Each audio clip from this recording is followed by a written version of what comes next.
This episode number 128 of Navigating Now. My name is Amanda. I am our Chief of Staff here at ThoughtTM, and I'm very excited to introduce our guest. But before we do, thank you to everyone tuning in across all social media channels. We are committed to being here live every Thursday at 3 p.m. And so we appreciate when you join us. Very excited for our guest today, our third three times guest, Mark Skala. He is the founder and creative director of Skalawag Productions.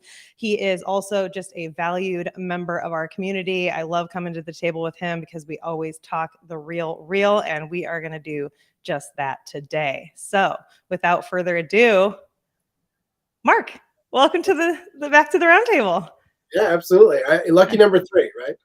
Lucky number 3. I love it. I love it. It's actually hard to believe the last time you were here was episode 87.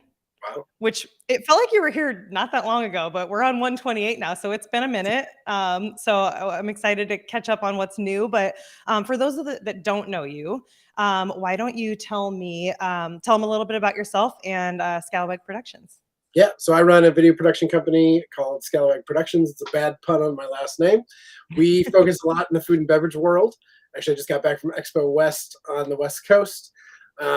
We also dabble. We are an Emmy-nominated documentary company as well. It just depends on what we're working on at the time and what the year brings. We're a super small creative team built of real fun people that I appreciate every single day more and more. And at the end of the day, we do everything from sort of social media content to larger scale documentary to big broadcast campaigns. Just depends on the project and the day and the clients. So. I love it. I love it. You guys do great work. I've been fortunate to see you in action. One of your clients was a former employer of mine. And I said this the last time, I had no business being involved in anything you guys were doing, but I would look for ways to be involved because it was just cool to see your process, how you did things. And then the end result was always just so incredible. So if you have needs in that space, 10 out of 10 recommend Mark and his team. You guys are fantastic. So today's episode is titled The Small Business Balancing Act. And like I said, I love coming to the table with you because we always just focus on the real of small business ownership, entrepreneurship. And it's tough. And I think sometimes we watch these like growing, scaling businesses and you just hear like all the successes and nobody really talks about the real. So one of my favorite things about you is that you're always welcome. You're always, willing to kind of share what's real, what's hard. You're not afraid to be vulnerable in that space. And we're going to do that today. And I'm excited about that.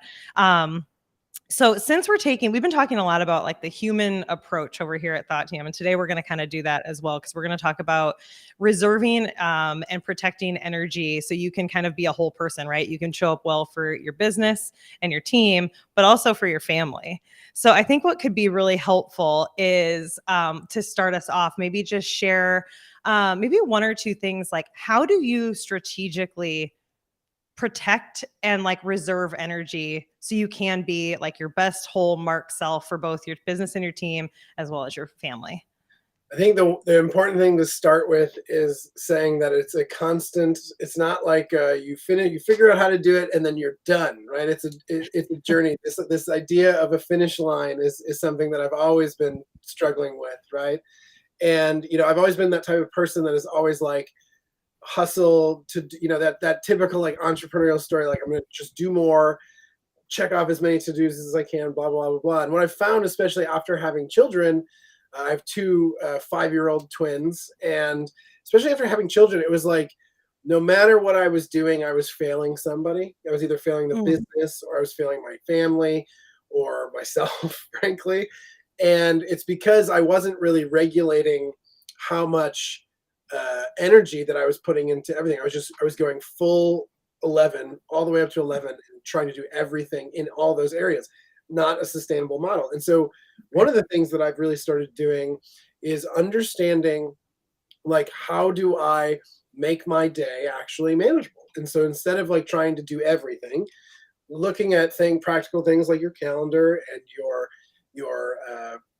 to-dos that you need to get done, and then also accounting for the likely interruptions that will happen from being an entrepreneur and a business owner with a team, where there's just unexpected things that come up that are always going to come up, right? Hmm. And protecting all of that time to be able to account for it all. So when you leave the day, not only do you feel good about yourself, about like, oh, I actually accomplished something instead of just like I sunk more into the quicksand, you know what I mean? Which is like how Hmm. I'm feeling a lot. And then when I come home, there's actual bandwidth to be the dad that I want to be, the Yeah. partner that I want to be. And I fail at this often. Like, don't get me wrong. Like, I do not think I have it figured out, but at least it's more of a conscious effort to do that. And some days are better than others. But that's one of the ways of just being like really mindful of reserving that time to make sure that like you can walk away from the day being like, that was enough. And now it's on to doing to spending quality time with my kids and my partner to be able to sort of build that life that you want, right? Because isn't that like why we did this as entrepreneurs? Like to like Right. life we want and not like be drowning in to-dos, which I feel like is how I was feeling a lot. Yeah. So I think that's one of the main ways that I really just try to reserve that time and understand how to live the life that I want to live, even if I don't like. Yeah. It's interesting as an entrepreneur. It's like from an outside, like as someone that maybe doesn't own their own business, it's like, oh, entrepreneurs, it's so like lovely. They just get to do whatever and they're in total control of their calendar and their control their to-do list. And if they don't want to do something, they don't have to. But it's actually the exact opposite of that. Like everyone's looking at you to do all the things, and so it's quite frankly the exact opposite. But I think it's kind of hard to appreciate that unless you're in that seat. I mean, I've had a front row seat to it kind of my whole career in this chief of staff role. And so there's a reality there that I think most people don't even realize. It's like, well, how can it be so hard for you, Mark? Like you are the boss. Like why should this be so you don't, no one's telling you you have to do this, right? But the reality is the responsibility is 10x when you sit in this seat, right? Yeah, everyone thinks you have the answers, right? And sometimes you do or have like interesting insight, but I think it comes back to me to like understanding why there's an importance of building a real like proficient team. And like Hmm. that's where it comes down to a lot of the time because the only way to not get drowning in to-dos, right? And always being like responsible for every single minutia that comes along is building out a team that actually can help relieve some of those things and building an ecosystem and a culture that works in that way. And like I don't like the cog in the machine because that's a little too like, you know, capitalism type of vibe. But like it's like how do you build a place that is full of support and that's creative, monetary, all these things, so people can be invested in building something that allows you to sort of step back and be more in control of that, even though there's some days where it's like crazy. You know what I mean? Yeah. How have you done that? Because I think one of the most challenging things we've seen over here is getting the right people on the ship, if you will. So everybody can elevate and do the things that they're their highest and best use. What has that journey been like for you in getting the right support around you? It's been a lot of failure. I feel Like, like yeah, it's tough. like it's been a lot of learning from failure, which I think is like a good like that's really the entrepreneurial way, right? Like how do you grow? How do you learn? And it's understanding like where you're at, where you want to be, and then figuring out what is complementary and in some ways contrasting to the personalities that are in the room and who blends together. And part Mhm. of that is like practical things like a really good hiring process and like a really empathic approach to like talking to people, Yeah. as well as blending that with like resumes and skill sets and practical stuff. But I really think it is a weird blend of art and science, where it is like part feel and part like like to dos crossed off, right? Like, can you do Yeah. this job practically? Are you a good fit? But are you a good fit? That's a loaded question, right? Like, it's really hard to know how to define that, right? And so Yeah. it's a series of those things, and I think you do also kind of know when you have the right blend, but also you have to be open to how when you, especially in a company like mine, where it's super small, we've got 5 full-time employees. Mhm. Every time you inject somebody new, the dynamic changes, and how do you adapt as a leader to make sure that though that sort of new person like coalesces right, as well as like the people that have been there, whether they've been there for 5 years or 5 months, right?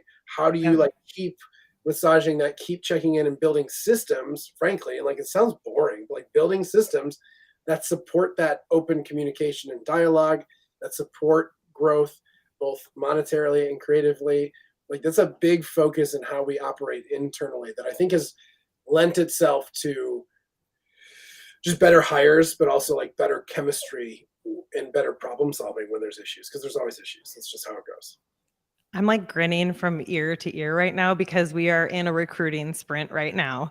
And Oh, yeah. everything that you're saying, it's like spot on with kind of our approach, our methodology, and the way that I think about recruiting and building a team. And I always say in our first interview, I always do our first interview, and I say like I don't need culture culture fits. I don't need more people like the rest of the people we have. I need culture adds. I need people who are going to fill gaps. I need people who are going to bring unique and diverse perspective. And it's all about protecting. Like I'm really proud of what we've built here with this team, and I know you are too. You finally feel like you've got this like core group that's doing really great work. And so when you go to hire someone, knowing that every single resource you add is going to the dynamic is going to change, the culture is going to change. You have to make sure that that person or those individuals are going to evolve it in positive directions, because it's going to change no matter what. And that's imminent, no problem, no question. But are they going to add and evolve it in positive ways is always what I'm looking at. It's tough because you don't always know within the interview process. And so it's always like a bit like, to your point of just art and science of like, can they do their job at a high level, and are they going to add something to this culture that we don't currently have that's going to help us continue just to grow and have an environment where people are excited to show up. Like that is like mission critical to me. Right. And like and that idea of like how do you bring a new challenge to the team? So like not competition, rah rah, Mm, like macho stuff, but like how do you bring the right kind of challenge to different problems, a different perspective that allows people to like then like level up and understand like yeah. how to look if you're in a higher role, how can you be mentoring and growing people underneath you to so they can sort of see themselves in you and you can sort of give back. And there is that like exchange of Exchange. Yep. ideas and growth that like happens, and you have to be super open to it, and Hmm. that's where kind of the magic begins. And to like go back to like how that frees me up to do what I need to be doing, what I Yep. do now and what I did 5 years ago in my job is very different. So like that's my growth, right? In order for me to keep growing, I need to make sure the ecosystem of growth is healthy Yeah. and always changing and open to change and challenge and problem solving, transparent communicate, all these things, right? Um, Yeah. Big time. And that helps me be a better dad. It's not on them necessarily, but it's on me to make sure that everyone is on the same page, right? So Absolutely. that's how it's like helps me balance the rest of it as we expand and grow. Yeah. Well, while we're on the topic of communication, I'm curious, like, how do you communicate your needs on both sides to your team so they can understand like what you need to be an effective leader and also be a human outside of your business? And on the flip, how do you communicate your needs to your partner, so she's aware of like what you need to do, to do your job at a high level? Like that's a tricky balance too. Yeah. Like, any best practices there? I don't know if I have best practices, but I have a lot of insight into it. And Let's go. Let's hear it. it's a little vulnerable, but I think I'm cool with that. It's like essentially like I think I've done a lot of work in the area of communicating my needs to in a workplace environment, Yeah. because I'm always the one who's in charge. I'm used to sort of like dictating what needs to happen and fostering that ecosystem of growth and all these different things. So it's pretty natural for me to be like, this is what I'm doing and what I need, right? And like part of that is like things like setting really good expectations so you can actually measure growth and performance, very practical stuff like that. But it's also like just being very clear so there's no ambiguity to the team of what's happening that I need. Yeah. Now, at home, I will say it's harder for me for a couple of reasons sometimes to communicate what I need, because I've got like work has been so tied to my identity for so long with this business that like it actually took a real lot of work for me to like separate in any way.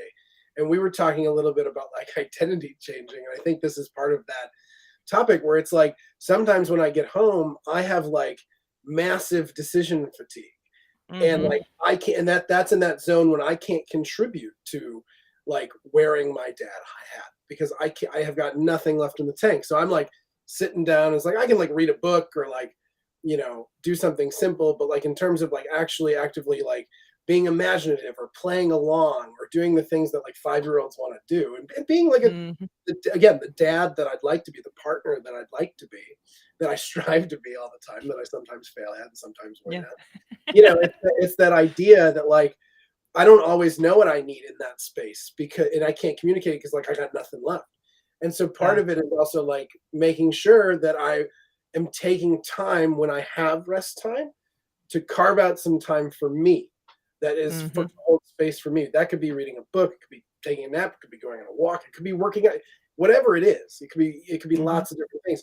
But how do you carve out time so you can get in the right headspace to be who you want to be in those areas, both at work and but I oftentimes my biggest issue is like I leave it all on the table at work and then I got nothing left when I come home. And so really Yeah. trying to be just very focused on that not happening is where I try to be from a personal level because it's not just work. Life is about more than that, and Yeah. I'm supposed to be a model of that to my team and to my family. Like it starts with me. It all comes from within at the end of the day, and so I have to be more on top of that or more cognizant of it and be intentional about it in general. Yeah, I think that's spot on. Yeah, so we were talking. I'll bring the audience into what we were talking about before we hit live. I was sharing with Mark that I'm really struggling. I'm a new mom. I have a 5-month-old at home, and as I've re-entered the workplace, I'm really struggling with what I'm calling identity switching. So I was originally calling it context switching. I do the mom thing all morning, or get up, get him ready, get out the door, and then I get here and I feel like I have to, when I hit the doorstep of work, I have to go, and I have to like put on the leader hat and try to show some semblance of sanity and like put the chaos at the door. And then I work all day and I try to like show up well for my team and I try to be, as focused as I can, as focused as you can be with a 5-month-old at home. And then I race home and I get to my door and I take a deep breath and I'm like, okay, now I have to put the mom hat back on. And all of that professional stuff leaves, and I'm like, hi, and I'm on the floor and I'm hitting the buttons of the light up toys. And, we're doing tummy time and we're doing the things. And I was sharing with Anthony over here that like that context switching is like the ultimate context switch. It's so hard. He's like, Amanda, that is identity switching. That is not context switching. You're very good at context switching. That's like a whole different ball game of like you're changing who you are throughout the day and like finding that blend of the consistent through line of like Amanda, the working mom is I can't find that yet. It's really hard because I feel like I'm so heavily, to your point of like, I'm so heavily either this or that. And finding that blend is so hard. And to your point of, I feel like I leave it all on the table. Like that balance is so tough. And I just don't feel like we talk about this. Becoming a parent there's so much I'm realizing that just nobody talks about because you really can't prepare for it. And so I'm glad we're having this discussion because I know that we have a lot of leaders that tune in that have children or are starting families. And that juggle is real. And I think because people don't talk about it very much, I have felt like I'm failing at every step of the way. I constantly feel like I'm not doing enough here. I'm not doing a good enough job because I'm the first person to have kids here. And so I'm like trying to like set the standard for like what this looks like, but I have no clue what I'm doing.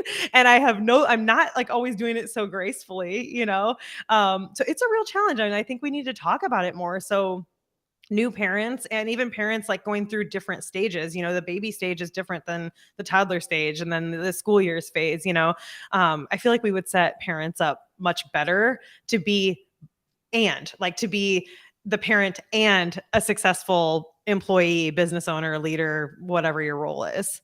Yeah, well, I don't think you're doing parenting right unless you feel like you're failing all the time. That's what I'm gathering. Yeah, excellent. I feel yeah, I can definitely understand that feeling, and I think, it's your capacity grows, but also it's not a sustainable model. It's So, like, tough. you can push through for a bit, and especially in, like, newborn, under 1 year mode, I think, like, you just power through, and then, like, you keep wanting to do that, but, like, it just stops working after a while, and you have to Yeah. figure out, like, "Okay, I'm in a new phase. What does this new phase look like? How do we redefine what life is now?" Because we went from, like, changing all the time to now finding some stability. And it's funny now, like, we used to get, like, 0 hours of sleep at any point, and now it's like, oh, if the kids wake up with a nightmare for 20 minutes and I can't fall back for sleep for the hour, the next day I'm like, oh, I can't do anything. You know what I mean? And it's like we used to go on like an hour of sleep a night for a good long stretch there. So, You're I think, giving me hope. yeah, there's definitely a light at the end of the tunnel, but like Yeah. you got to make sure you don't run into a wall because that's a real thing, and it's hard to know. Yeah, I'm really trying to find the pace. Like last week was a really intense week at work, and I found myself way more in the work than I was as a good partner, or I think I was still a pretty good parent, but I wasn't giving my partner definitely what he needed and deserved because I just like had too much going on. And then this week the pace is much different; it's much quieter, and then I'm able to give more at home, and then I feel guilty that I'm not giving more here. It's a real balancing act. It's a real head scratcher. Yep. Yeah, let me know when you figure it out fully. Okay. Yeah. Exactly. Exactly. I think even just hearing from people that are going through it or have been through it that like this is kind of how it feels, like that even feels good, right? Because knowing that I'm not doing it wrong or that what I'm feeling is natural, misery loves company type of That's stuff. like that parental support group, right? Like, absolutely. Totally. Yeah. Totally. I would love to know. I want to shift a little bit maybe to like boundaries. Because I have to imagine that, you know, you have to set boundaries pretty hard both in the workplace and at home so you can be effective in both places. Like maybe do you have like some healthy boundaries that you set? Is this something you struggle with? I'd love to hear kind of your hot takes on boundary setting. I think the moral of the story is I struggle with all of this all the time. I think boundaries are, again, it's easier to set at work because like at the end of the day, like I'm running the show, so I get to make the rules. So, like there is that positive element of like the entrepreneurial founder situation, right? Where like technically that is true. It's not always practical or fair or right to do it that way, and you have to be careful how you Yeah. play that card. But like one of the ways that I do it is like beyond like in my business we have shoot days, and like those are kind of like non-negotiable time windows of 10-hour days that like you can't, there's nothing I can do like that those days. It's just like my wife and I Yeah. coordinate, and it's like I'm out, I can't do anything. But like on normal days, it is this idea that like I try to stop my work day at a certain time so I can go pick up the kids, or Yep. at least have the conversation to have the option to pick up the kids, and we work out like between my partner and I like how that works, right? And so like that's a really practical example of like how it's just like this is my work window, and my goal is to be as efficient as I can in this work window for what I need to do. It's up to me to set how realistic that is. It's also up to me to make sure I'm blocking out my calendar in a way that like there's time for the team to reach me when they can within reason. Um, and at home, like I think the biggest thing is like just setting boundaries about like what's too much, right? Like Mhm. we're in the zone of like activities are starting. So like we at first we were doing like 3 activities for the kids in a week, and it's just like you get home from work, they have a snack, they watch a TV show, then it's like immediately to a thing. We go to soccer, we go to swim lessons, we go to t-ball or whatever it is, which all 5-year-old sports are total shit shows. I'm not sure if I can swear, but it's the only way 5-year-old sports. No, that's another thing nobody tells you is like, wow, this is just a circus every time. And so it's like things like that. So like we're like, okay, I think 2 activities a week is like the good balance for us, where we feel like we're giving our kids opportunities to experience new things, to develop social and like play skills, as well as like not going insane. Yeah. Because like, you still Yeah. have to make dinner, and you don't want to order takeout every night, and you want to feed your kids well, and then your kids don't eat anyway, so it doesn't matter. So like it's like how do you set just those small boundaries trying to have some sort of like carved out home time with the kids that isn't, but also like not so much that you go bananas by, which is why the Yeah. pandemic is so hard, is because like you're just trapped inside and you're like, get me out of here. We swung the pendulum the complete opposite. Like it went from all work, and then all of a sudden it was all home. Yeah, tough. Yeah, Yeah. exactly. Now that I have a child, I had a lot of empathy for parents in that, and now that I have one, I'm like, oh man, how did you do it? Well, here, How did you do it? Yeah. I don't think we're all dealing with the trauma of it all yet, but I totally agree. I say all the time that I don't think we have yet to completely understood the toll that that took on us as humans. We'll find out soon. we're So gonna how do you communicate? Like, are you pretty transparent with your team on like these are my working hours and like I'm shifting into dad mode, or like what does that look like for you as a leader?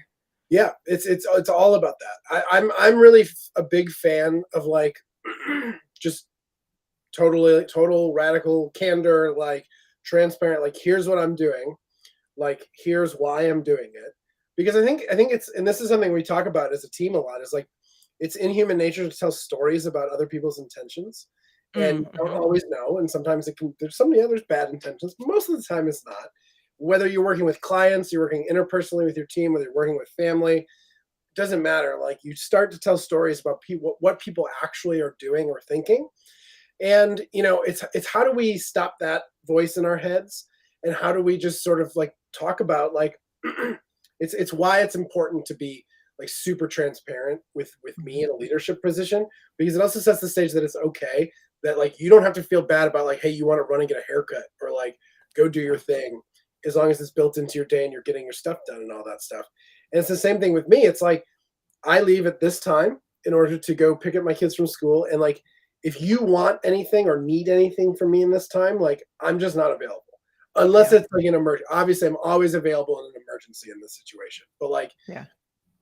we're not, as I say all the time, we're not curing We're not cancer. saving lives. We're not saving lives.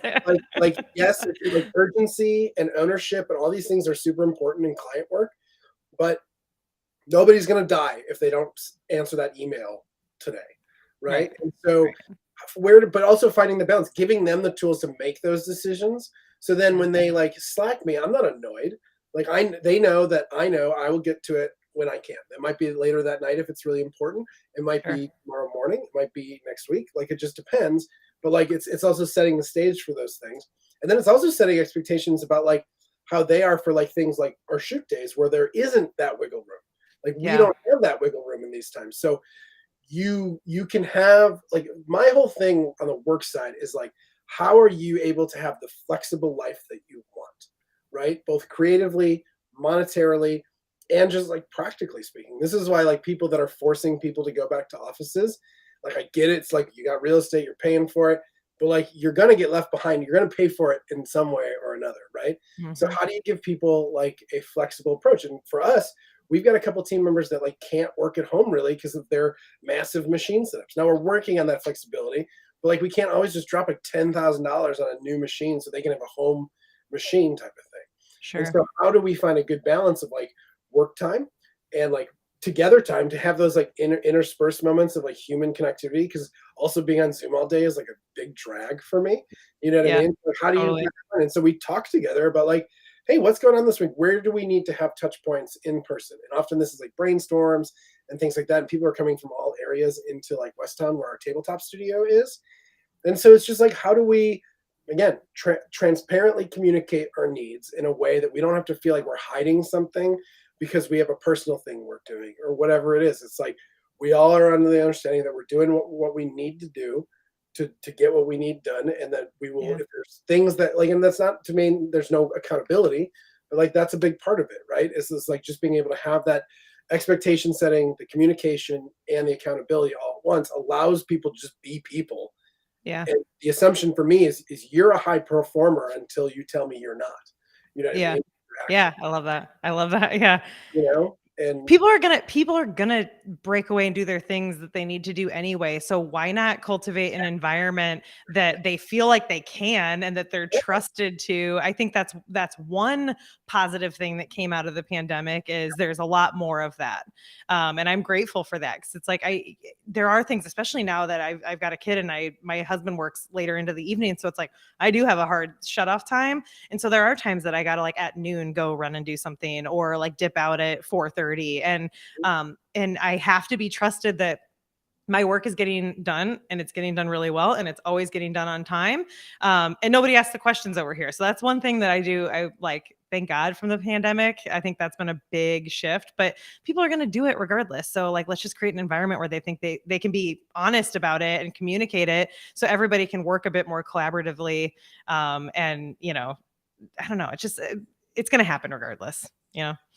And I think on the personal side too, it's also just like transparent communication with your partner and being like, I think like a lot of responsibilities fall on my wife, and she's like an amazing human being that is also working full time and cultivating her career and it has a lot of like ambitions in that regard. And so how do we like support each other? And like a lot of it is like logistics, because otherwise it's like, well, I had to go do this because you weren't available, blah, blah, blah, blah, which is totally reasonable. So like, how do you set like that transparent communication and like something as simple as like sharing your calendar, like here's what's happening, or like me making sure that I take the onus of like saying like on Sunday, like, okay, can we align on the week? Here's where I have no flexibility on times when I might normally be flexible.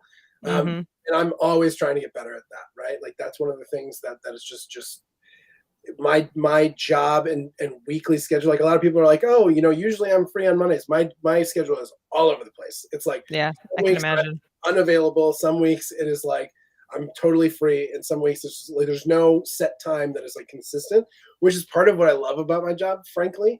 But it also makes home life and scheduling stuff tricky. And then, not to mention like traveling, like, when we're traveling for long periods of time or whatever, it is that like, how do you make sure then like when you get home, like there's time set aside for your partner to go like just do something for them, like just leave or we will leave and you can go have a moment of peace. Like there's like there's an Instagram reel. I don't know if my wife would appreciate me sharing this, but like there's an Instagram reel that my wife sent, and it was like, what do you want to do in your free time? And it was like a meme of like somebody like, I just want to eat it, sit in a closet, in a dark closet, and eat spaghetti by myself. And it's like, yeah. So sometimes you just like gotta go find what your cold silence is. Yeah. I think it makes a lot of sense. All this is resonating so much with me as it always does. Just great stuff. What I would love to do is wrap up with a rapid fire. Ooh, let's do it. I've got three rapid fires. Okay. I'm ready. So the first thing that comes to your mind. Are you sure? No.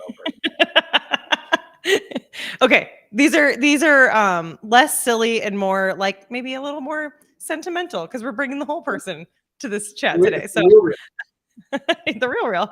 All right. So what is an ordinary moment that brings you joy? Oh, definitely eating together. That is at the core of my being, is like hospitality, and whether it's with my family or friends, just like those simple moments of like just like sharing food together, like the breaking bread type of situation. That's like in my soul, big time. I love that. And you've said that before, so I know that's an authentic answer. What is something you're deeply grateful for right now?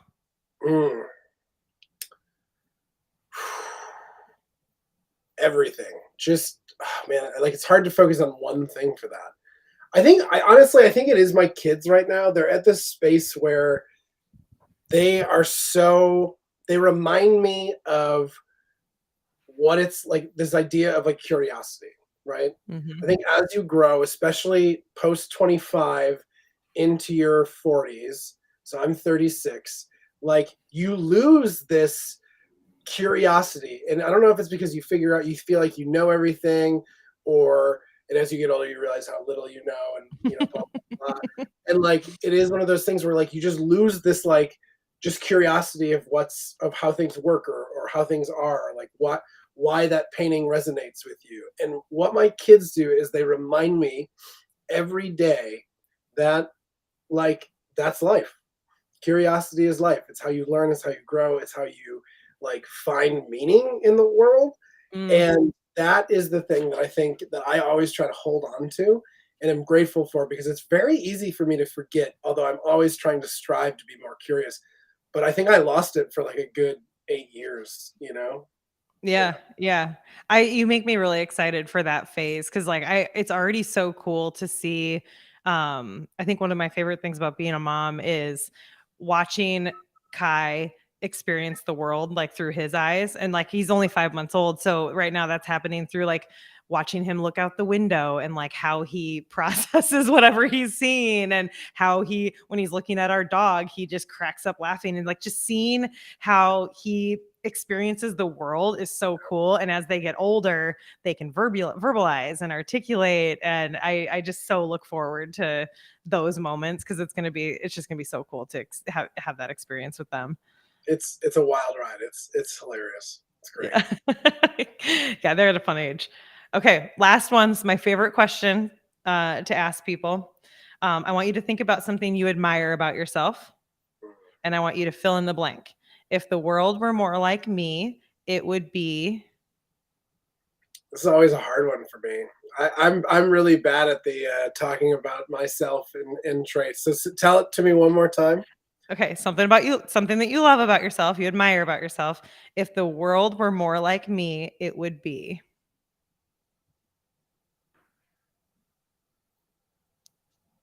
I think communicative. I And think that's right. this Yeah. comes back to problem solving. It comes back to a lot of what we talked about, like, and even like the whole breaking bread, like having dinner together thing.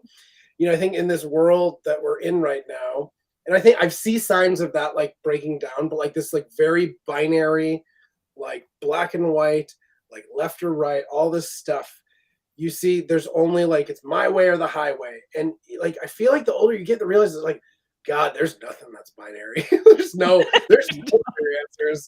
And it just gets more complicated. And so I think if we could uh turn off our phones occasionally and have a conversation and like share a cheeseburger with somebody, like things would be better. And I'm in a technological business. Like we rely on technology to do everything. I'm very forward thinking when it comes to that stuff, but also like setting boundaries.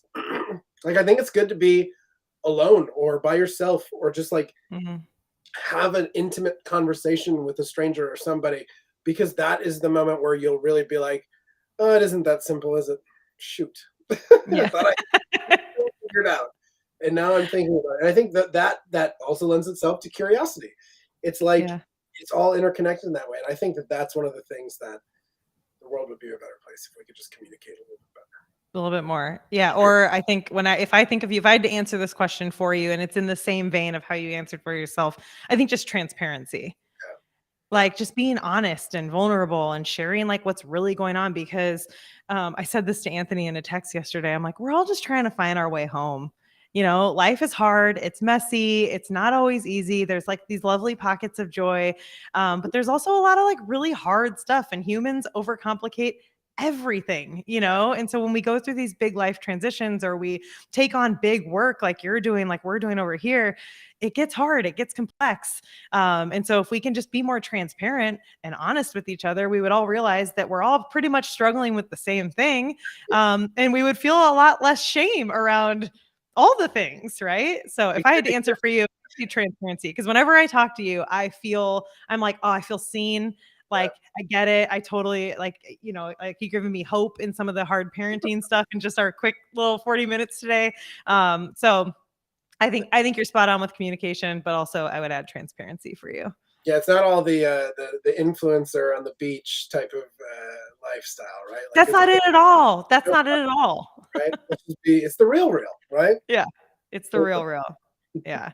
That's what we do. That's what we do. Mark, I appreciate you so much. There are very few guests that I feel so comfortable facilitating. This is not my natural orientation, but you are definitely one of those guests that I feel like, no problem, I got this combo. So thank you for your time. Thank you for coming to the table with me today. I appreciate it. Awesome. All right. All right. Thanks, guys, for tuning in today. We'll be back live next week again, Thursday at 3 p.m. Central Time. Until then, have a